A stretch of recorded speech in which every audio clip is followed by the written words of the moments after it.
Bien Orana, la dernière vidéo que j'avais faite pour Almicantara était en Normandie et désormais je vous fais une démonstration à la pointe Vénus à Tahiti où Cook avait observé le transit de Vénus devant le Soleil. Naturellement il faut commencer par les réglages. J'ai saisi la collimation qui est de 2,8 degrés et la hauteur de l'œil, je suis à peu près à 4 mètres au-dessus du niveau de la mer. Donc je fais point astronomique, nouveau point astro et je sélectionne l'astre sur le planétarium. Donc naturellement, là le soleil vient de se coucher, Vénus est très visible. On va commencer par faire un point sur Vénus. Donc je fais choisir cet astre et Almicantara me calcule la hauteur que je devrais obtenir, 34, 24, 0. Donc je mets 34, 24. Voilà, j'ai retiré tous les filtres et j'observe, je cherche l'astre sur l'horizon. Voilà, je vois Vénus à l'horizon et je balance le sextant et je ferai top mesure à l'instant où Vénus touchera la mer. Alors l'avantage de Vénus, c'est qu'elle est parfaitement visible juste après le coucher du soleil et en ce moment elle est assez haute, 34 degrés, donc c'est une bonne hauteur. Il n'y a pas trop de réfraction à cette hauteur.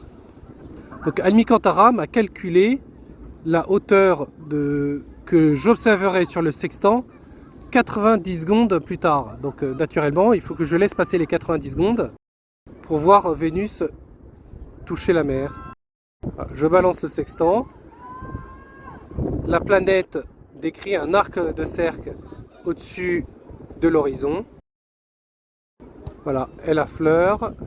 C'est imminent. Ah, je suis encore au-dessus de la mer. Et top mesure. Voilà, donc il me calcule un intercept de moins 1,5, ce qui n'est pas extraordinaire, mais j'enregistre.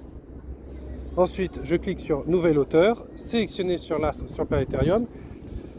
Donc, je vais choisir un deuxième astre. Je choisis la Lune, ce que je n'ai jamais fait auparavant. Voilà. Donc, il me dit que la Lune se trouvera dans 90 secondes à ma position GPS à une hauteur de 58, 35,8. Donc 58, 35,8.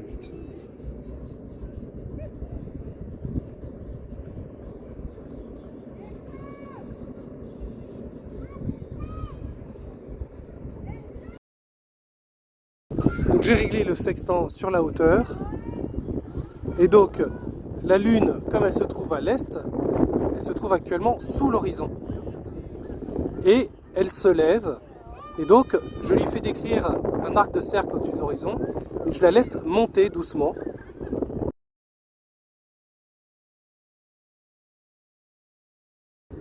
Voilà. Là, elle va bientôt tangenter l'horizon. Top. Et donc j'ai un intercept de moins 1,3. Donc j'enregistre et je quitte. J'ai observé Vénus et la Lune. Et désormais je choisis une nouvelle étoile à l'ouest. Et je vois Sirius, qui est une étoile très brillante, qui est en 40, 33,5. Je choisis cet astre. Et Almicantara me calcule que dans 90 secondes, il sera en 40, 11,8. Donc je sélectionne 40, 11,8.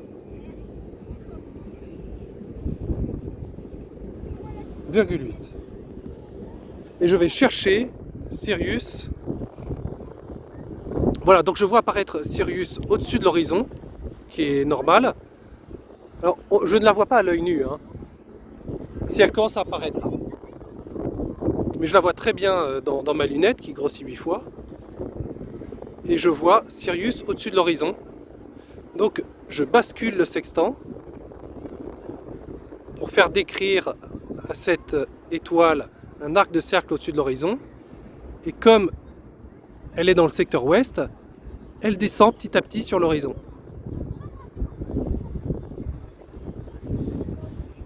Voilà, je la laisse descendre. Elle commence à tangenter l'horizon. Attention à la fleur. Top mesure. Et là, j'ai un intercept de moins 0,6. Donc je fais enregistrer et quitter. Et là, avec ces trois astres, je peux afficher la carte. Et je vois un beau triangle. Alors si je dézoome, voilà, j'ai ma position réelle, qui est la position GPS, et je vois la position calculée avec le sextant. Comme j'ai eu des intercepts assez moyens, ma position calculée est de 0,24 nautiques. Mais ça reste un résultat honorable en haute mer. Almicantara, à chaque fois, a calculé la hauteur que je devrais obtenir et que j'ai saisie sur le sextant. Ce qui fait qu'une fois que j'ai fait le top mesure, je n'ai pas besoin de rentrer la hauteur dans l'application, puisque c'est l'application qui l'a calculé. Et c'est le top mesure qui permet, en quelque sorte, de saisir l'heure instantanément, ce qui simplifie grandement le calcul du point astro.